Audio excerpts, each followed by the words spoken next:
வணக்கம். இன்றைய முக்கிய செய்திகள். அகில இந்திய என்ஆர் காங்கிரஸ் கட்சியின் தலைவரும் முதலமைச்சருமான ரங்கசாமி அறிவுறுத்தலின் பேரில் இன்று அகில இந்திய என்ஆர் காங்கிரஸ் கட்சியின் தலைமை அலுவலகத்தில் கட்சியின் அனைத்து அமைப்புகளுக்கும் படிநிலை பொறுப்பாளர்கள் தேர்வு செய்வது அல்லது நியமிப்பது சம்பந்தமாக மாநில செயலாளர் NSJ ஜெயபால் முன்னிலையில் தொடக்கநிலை ஆலோசனை மற்றும் கலந்தாய்வு கூட்டம் நடைபெற்றது. இக்கூட்டத்தில் அமைச்சர்கள் லட்சுமி நாராயணன், தேனி ஜெயக்குமார், PRN திருமுருகன், துணை சபாநாயகர் ராஜவேலு, அரசு கொறடா ஆறுமுகம், முன்னாள் அமைச்சர் சந்திர பிரியங்கா, சட்டமன்ற உறுப்பினர்கள் பாஸ்கரன் என்கின்ற தட்சிணாமூர்த்தி, KSP ரமேஷ், லட்சுமிகாந்தன், முன்னாள் சபாநாயகர் சபாபதி என்கின்ற கோதண்டராமன், முன்னாள் துணை சபாநாயகர் பக்தவச்சலம், கட்சியின் பொருளாளர் வேல்முருகன், மாநில செயலாளர்கள் ஞானசேகரன், NT ஜவஹர், சிறப்பு அழைப்பாளர் பேராசிரியர் ராமானுஜம் ஆகியோர் கலந்து கொண்டார்கள்.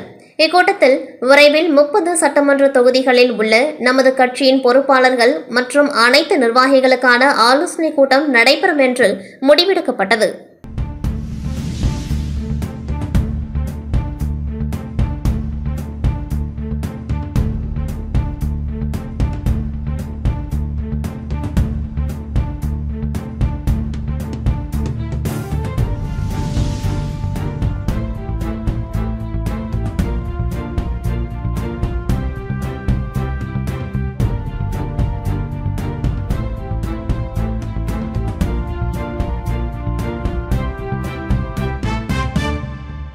காரைக்கால் அருள்நகர் அன்னசாமி வாய்க்கால் தெருவில் வசித்தவர் கோவிந்தராஜன். அதே பகுதியில் உள்ள தனியார் வங்கி காசாளராக பணிபுரிந்து வந்தார். நாகையில் தனியார் கல்லூரியில் 2ஆம் ஆண்டு பொறியியல் படிக்கும் தனது மகள் லக்ஷிதாவை இன்று காலை காரைக்காலில் இருந்து நாகைக்கு கல்லூரியில் விடுவதற்கு அழைத்து சென்றார். அப்பொழுது திருப்பட்டினம் அருகே புதிய பாலம் சந்திப்பில் வந்து கொண்டிருந்த பொழுது எதிரே மாணவர்களை ஏற்றிக்கொண்டு வந்த பள்ளி வாகனம் எதிர்பாராத விதமாக கோவிந்தராஜனின் இருசக்கர வாகனத்தில் அதிவேகமாக மோதி விபத்துக்குள்ளானது. இதில் சம்பவ இடத்திலேயே கோவிந்தராஜ் பலியானார். அவரது மகள் படுகாயத்துடன் அரசு மருத்துவமனையில் தீவிர சிகிச்சை பிரிவில் அனுமதிக்கப்பட்டுள்ளார். இதுகுறித்து திருப்பட்டினம் போக்குவரத்து போலீசார் விசாரணை மேற்கொண்டு வழக்கு பதிவு செய்து வாகனத்தை பறிமுதல் செய்து ஓட்டுநர் மாதவன் மீது வழக்கு பதிவு செய்துள்ளனர். மகள் கண் எதிரே தந்தை பரிதாபமாக உயிரிழந்த நிலையில் மகளும் படுகாயங்களுடன் அரசு மருத்துவமனையில் தீவிர சிகிச்சையில் சேர்க்கப்பட்டுள்ளது காரைக்காலில் பெரும் சோகத்தை ஏற்படுத்தியுள்ளது.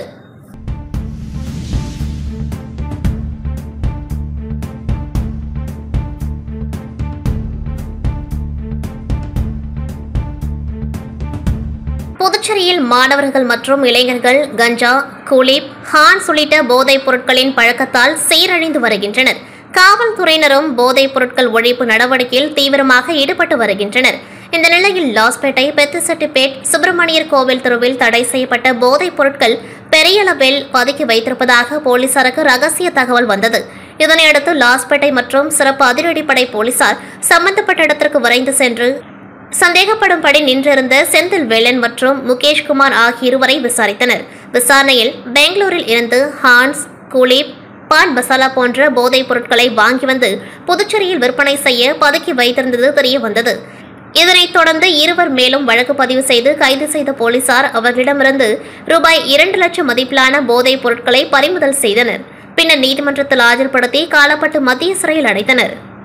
புதுச்சேரி உப்பளம் தொகுதி உடையார் தோட்டம் அவ்வை நகரில் உள்ள உள்பாதைகளுக்கு சிமெண்ட் சாலை, நடைபாதை மற்றும் வாய்க்கால் பணிக்கான பூமி பூஜையை திமுக சட்டமன்ற தொகுதி உறுப்பினர் அனிபால் கென்னடி அவர்கள் தலைமையில் ரூபாய் 11,50,000 செலவில் சட்டமன்ற உறுப்பினர் மேம்பாட்டு நிதியின் கீழ் துவக்கி வைத்தார்.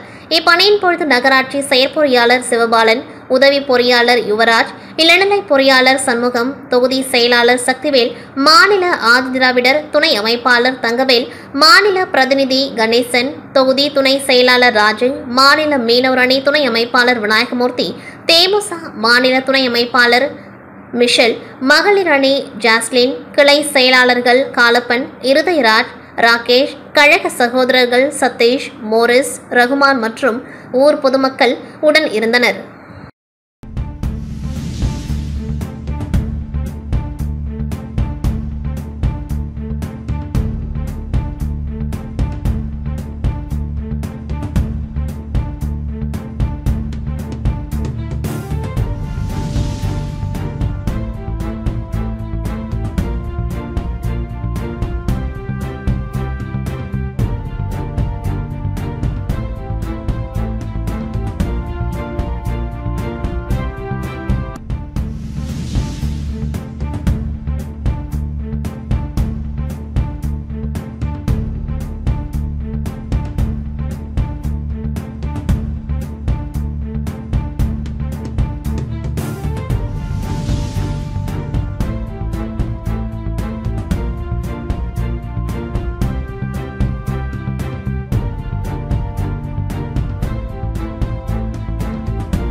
அரசு சார்பில் இந்திய திரைப்பட விழா அலையன்ஸ் பிரான்சிஸ் அரங்கில் நடைபெற்றது. 5 நாட்கள் நடைபெறும் இந்த விழாவில் தமிழ், ஆங்கிலம், தெலுங்கு, மலையாளம், ஹிந்தி, வங்க மொழி திரைப்படங்கள் திரையிடப்படுகின்றன. இன்று நடைபெற்ற துவக்க விழாவில் முதலமைச்சர் ரங்கசாமி, அமைச்சர் லட்சுமி நாராயணன் ஆகியோர் கலந்து கொண்டு விழாவை துவக்கி வைத்தனர்.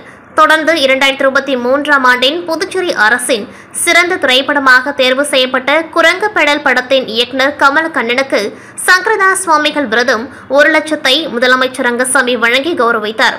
தொடர்ந்து விழாவில் பேசிய முதலமைச்சர் ரங்கசாமி, திரைப்படங்கள் மக்களின் வாழ்க்கையில் முக்கியமான ஒன்றாக உள்ளது. ஒரு சில படங்களின் கருத்துக்கள் மனித வாழ்வுக்கு உகந்ததாக உள்ளதால் அவை சிறந்த படமாக அமைகின்றது. திரைப்படங்கள் மூலம் பல்வேறு தலைவர்கள் வந்துள்ளனர். மக்களின் அன்றாட வாழ்க்கையை திரைப்படமாக எடுப்பது மிக கடினம். அப்படி ஒரு சில திரைப்படங்கள் மட்டுமே வருகின்றன. அப்படி நல்ல கதையை தேர்வு செய்து அதனை இயக்கி அனைவரது பாராட்டுகளையும் இயக்குனர் பெற்றுள்ளார். அவர் மேலும் மேலும் சிறந்த திரைப்படங்களை இயக்க வேண்டும் என்றார்.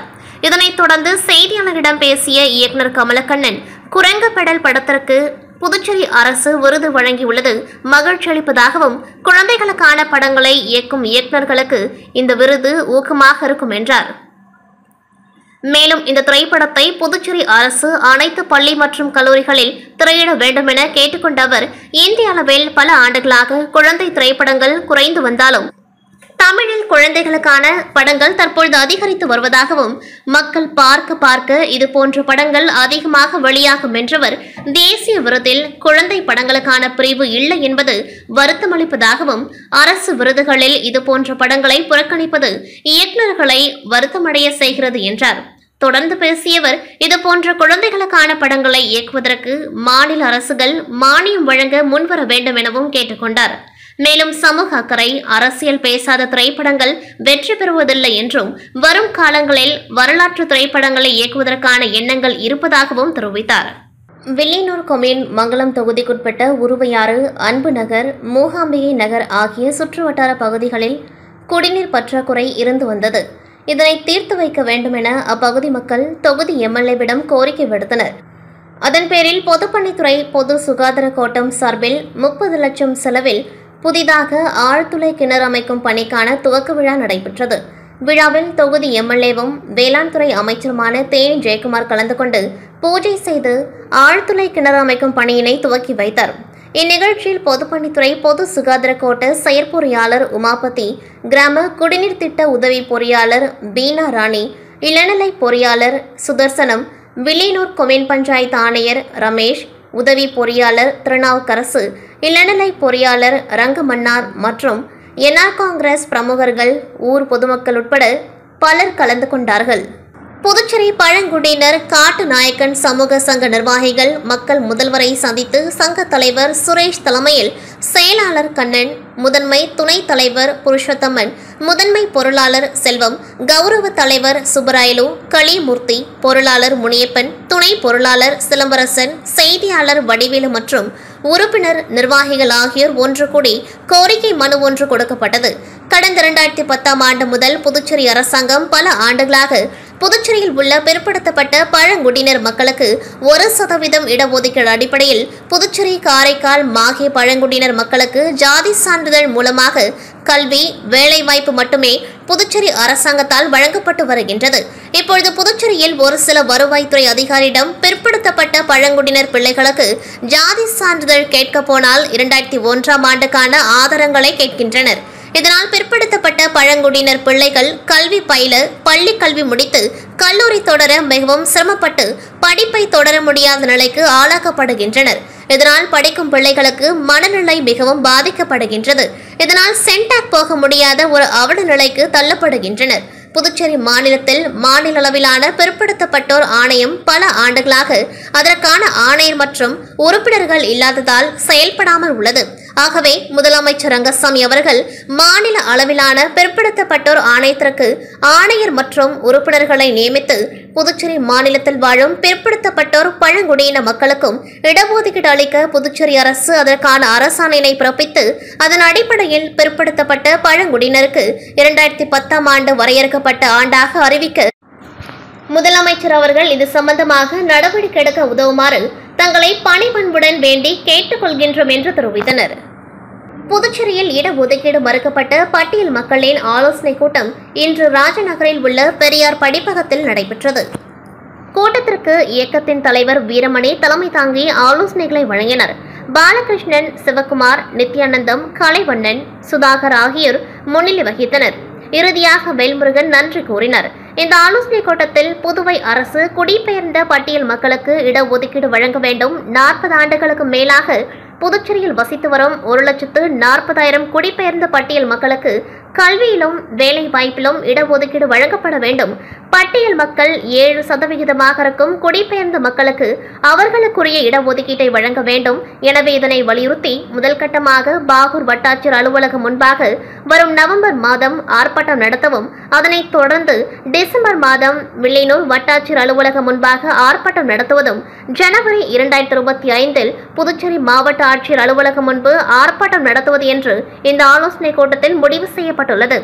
மேலும் இக்கூட்டத்தில் கல்யாணி, முருகையன், ஸ்ரீகாந்த், குபேர், இளையராஜா, ஆனந்தன், தனுசு, ஜானகிராமன், தவமணி மற்றும் கண்ணன் ஆகியோர் கலந்து கொண்டார்கள்.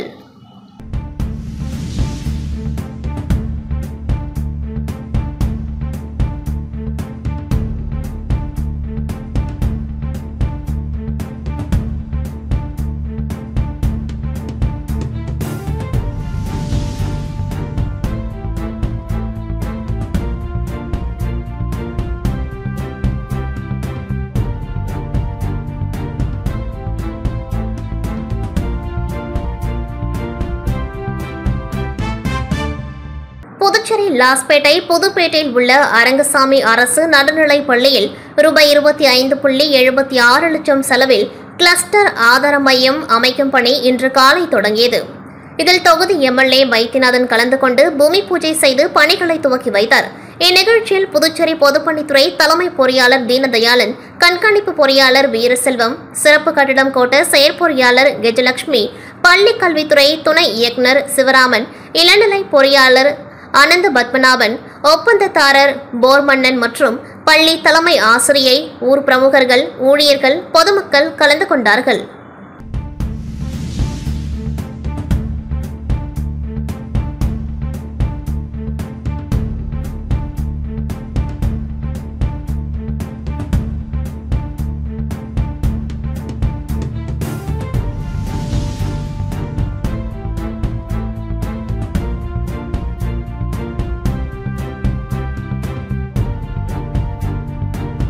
காலப்பட்டு சட்டமன்ற தொகுதியில் லாஸ்பேட்டை பல்நோக்கு உள் விளையாட்டரங்கத்தில் மரத்தினால் அமைக்கப்பட்ட தரைத்தளம் திறப்பு விழா மற்றும் தேசிய விளையாட்டு தின பரிசளிப்பு விழா முதலமைச்சர் மற்றும் உள்துறை அமைச்சர், சட்டமன்ற உறுப்பினர் கல்யாணசுந்தரம் ஆகியோர் திறந்து வைத்து வீரர் வீராங்கனைகளுக்கு பரிசுகளை வழங்கினர். காலப்பட்டு தொகுதியின் சட்டமன்ற உறுப்பினர் கல்யாணசுந்தரம் அவர்கள் கடந்த 2011 முதல் 2016 வரை சட்டமன்ற உறுப்பினராக இருந்தபொழுது லாஸ்பேட்டையில் ரூபாய் 6 கோடி செலவில் மத்திய அரசின் பங்களிப்புடன் பல்நோக்கு உள் விளையாட்டரங்கம் கட்டுவதற்கு அடிக்கல் நாட்டப்பட்டு 2016ஆம் ஆண்டு வெற்றிகரமாக கட்டி முடிக்கப்பட்டது. இருப்பினும் அடுத்து பதவிக்கு வந்தவர்கள் அதனை கிடப்பில் போட்டதால் 6 கோடி ரூபாய் செலவில் உள் விளையாட்டு அரங்கள் கட்டப்பட்டு விளையாட்டு வீரர்கள் பயன்படுத்தாத நிலையில் இருந்தது. மீண்டும் சட்டமன்ற உறுப்பினர் கல்யாணசுந்தரம் அவர்கள் 2021ஆம் ஆண்டு பொறுப்பேற்ற பிறகு லாஸ்பேட்டை உள் விளையாட்டு அரங்கத்தை விளையாட்டு வீரர்கள் பயன்படுத்த வேண்டும் என்ற முற்போக்கு எண்ணத்தில் கடந்த 16/3/2024 அன்று ரூபாய் 1.5 கோடி செலவில் பறவைகள் உள்ளே வராதபடி பாதுகாப்பு வலைகள் அமைத்தல் மற்றும் மரத்தினால் தரைத்தளம் அமைத்தல் ஆகிய பணிகளுக்கான பூமி பூஜை செய்து பணிகளை துவக்கி வைத்தார். மேற்கண்ட பணிகள் நிறைவு பெற்று வீரர்கள் பயன்பாட்டிற்கு கொண்டு வருவதற்கான திறப்பு விழா 4/10/2024 அன்று பிற்பகல் 12:30 மணியளவில் நடைபெற்றது. விழாவில் சிறப்பு விருந்தினராக கலந்து கொண்ட முதலமைச்சர் ரங்கசாமி, சட்டப்பேரவைத் தலைவர் ஏம்பலம் செல்வம், உள்துறை, கல்வி மற்றும் விளையாட்டுத்துறை அமைச்சர் நமச்சிவாயம் மற்றும் காலப்பட்டு தொகுதியின் சட்டமன்ற உறுப்பினர் கல்யாணசுந்தரம் ஆகியோரின் முன்னிலையில் திறந்து வைத்து தேசிய விளையாட்டு தின போட்டிகளில் வெற்றி பெற்ற வீரர் வீராங்கனைகளுக்கு பரிசுகளை வழங்கினர். இந்நிகழ்ச்சியில் விளையாட்டு மற்றும் இளைஞர் நலன்துறையின் செயலர் அமர்நாத் தல்வாடே, இயக்குனர் பிரியதர்ஷினி, இணை இயக்குனர் வைத்தியநாதன் ஆகியோர் கலந்து கொண்டார்கள். அரசு ஊழியர்கள், குடியிருப்போர் மற்றும் நாவல்குளம் வார்டு குடியிருப்போர் நலசங்க நிர்வாகிகள், பாரதிய ஜனதா கட்சியினர், விளையாட்டு வீரர் வீராங்கனைகள், பொதுமக்கள் என அனைவரும் கலந்து கொண்டு விழாவினை சிறப்பித்தனர். இந்நிகழ்ச்சிக்கான அனைத்து ஏற்பாடுகளையும் விளையாட்டு மற்றும் இளைஞர் நலன்துறை சுப்பிரமணியன் அவர்கள் மேற்கொண்டார். நடந்து முடிந்த ஊர்காவல் படைத்தெருவில் தொடரும் பணி நியமன சிக்கல்களுக்கு நீதி காண கேட்டும் உயர் நீதிமன்றம் சென்று வழக்காடி நீதி பெற்ற வழக்காடிகள் மற்றும் காத்திருப்பு பட்டியலில் உள்ள நபர்களுக்கு கூடுதல் இடங்களை உருவாக்கி ஊர்காவல் படை வீரராக வாய்ப்பு தர கோருதல் தொடர்பாக புதுச்சேரி காவல்துறையில் நீண்ட காலமாக நிரப்பப்படாத அனைத்து காலி பணியிடங்களையும் தங்களது தலைமையிலான காவல்துறையில் தொடர்ந்து நிரப்பி புதுச்சேரி மாநிலத்தில் வேலைவாய்ப்பின்றி அவதிப்பட்டு காத்திருந்த பல தரப்பு இளைஞர்களின் வாழ்வில் வெளிச்சம் மூட்டும் விதமாக பல்வேறு காலி பணியிடங்களை நிரப்ப தங்கள் எடுத்த அனைத்து முயற்சிகளுக்கும் எங்களது மனமார்ந்த வாழ்த்துக்களையும் நன்றியையும் தெரிவித்துக் கொள்கின்றோம். அரசு காலி பணியிடங்களை நிரப்ப தங்கள் எடுக்கும் எந்த ஒரு முயற்சிக்கும் எமது அமைப்பு உறுதுணையாக இருக்குமே தவிர கட்டாயமாக எதிராக இருக்காது. அதே நேரத்தில் பணி நியமன விவகாரத்தில் எழும் குறைகளை அரசின் கவனத்திற்கு எடுத்து சென்று தீர்வு கிடைக்காத நிலையில் நீதிமன்றத்தை நாட வேண்டிய தேவை எனது அமைப்புக்கு உருவாகிறதே தவிர எங்களது நோக்கம் அரசின் செயல்பாடுகளை தடுப்பது கிடையாது என்பதனை தங்களின் மேலான கவனத்திற்கு கொண்டு வருகின்றோம். ஊர்காவல் படை தேர்வுக்கு அரசு வெளியிட்டிருந்த பணி நியமன விதிகளுக்கு மாறாக தேர்வு நடத்தப்பட்டது. இதனை அரசின் கவனத்திற்கு எமது அமைப்பு எடுத்து சென்று தீர்வு கிடைக்காத நிலையில் இது தொடர்பாக பாதிக்கப்பட்டோரை ஒன்று திரட்டி நீதிமன்றத்தில் வழக்கு தொடுத்தோம். வாழ்க்கையில் எவ்வாறாவது காவல் உடையை அணிந்துவிட வேண்டும் என்று போராடி வயதை கடக்கும் எல்லையில் உள்ள இளைஞர்களுக்கு தாங்கள் படித்த பாடத்திட்டத்திலிருந்து கேள்விகள் வரவில்லை என்ற பிரச்சனை எழுந்தபொழுது அதற்கும் ஏதேனும் ஒரு வகையில் தீர்வு காண வேண்டும், மறுதேர்வு நடத்த வேண்டும் என்ற நோக்கத்தோடு தான் பாதிக்கப்பட்டோரை ஒன்று திரட்டி நீதிமன்றம் சென்றோம். சென்னை உயர்நீதிமன்றத்தில் இந்த வழக்கினை விசாரித்த நீதியரசர் ஆனந்த வெங்கடேஷ் அவர்கள் தேர்வு நடந்த முறையில் நடந்துள்ள பல்வேறு தவறுகளை சுட்டிக்காட்டி இதற்கு முன்பாக பணியாணை பெற்றுள்ள 463 ஊர்காவல் படை வீரர்களின் வாழ்வியலை கருத்தில் கொண்டு மீதமுள்ள இடங்களை நிரப்ப அரசு வழக்கறிஞரின் ஒப்புதலை பெற்று அந்த காலி பணியிடங்களை நீதிமன்றத்தை நாடி வந்தவர்களுக்கு வழங்க வேண்டும் என தீர்ப்பை வழங்கியதோடு மேற்கொண்ட எந்த நபரும் இந்த வழக்கு தொடர்பாக வழக்கு தொடர நீதிமன்றம் ஏற்காதெனவும் தீர்ப்பு கூறினார். மறுதேர்வு நடத்த வேண்டும் என்ற எண்ணத்தோடு வழக்கு தொடுத்த எமது அமைப்பிற்கு இது தீர்வாக அமையாவிட்டாலும் காவல் உடை அணிந்தாக வேண்டும் என்ற கனவுகளோடு நீதிமன்றம் சென்று நீதிக்கு போராடிய அந்த இளைஞர்களுக்கு வேலை உறுதியானது மகிழ்ச்சி அளித்தது. அதே நேரத்தில் அதிக மதிப்பெண் எடுத்து காத்திருப்போர் பட்டியலில் இருக்கக்கூடிய நபர்களுக்கும் உரிய தீர்வு ஏற்படுத்த வேண்டும் என்ற எண்ணமும் எமது அமைப்பிற்கு உள்ளது.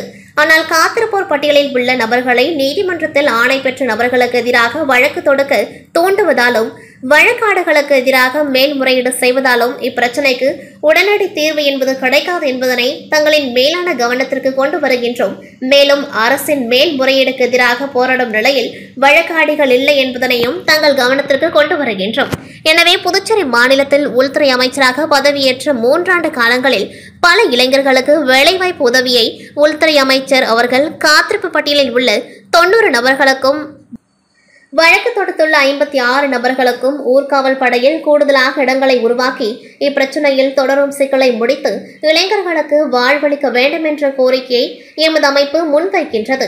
மேலும் வழக்கு தொடுத்த இளைஞர்களுக்கு எதிராக மீண்டும் மேல்முறையீடு செய்து காலதாமதத்தை ஏற்படுத்த முயற்சிக்கும் அதிகாரிகளின் முடிவுகளுக்கு அமைச்சர் அவர்கள் முற்றுப்புள்ளி வைக்க வேண்டும் என்ற கோரிக்கையையும் முன்வைக்கின்றோம். நல்லதொரு முடிவை தாங்கள் எடுப்பீர்கள் என்ற நம்பிக்கையும் எங்களுக்கு உள்ளது என்பதனையும் தெரிவித்துக் கொள்கின்றோம் என்று புதுச்சேரி யூனியன் பிரதேச மாணவர்கள் கூட்டமைப்பு சுவாமிநாதன் தெரிவித்தார். இத்துடன் செய்திகள் நிறைவடைகின்றது. நன்றி, வணக்கம்.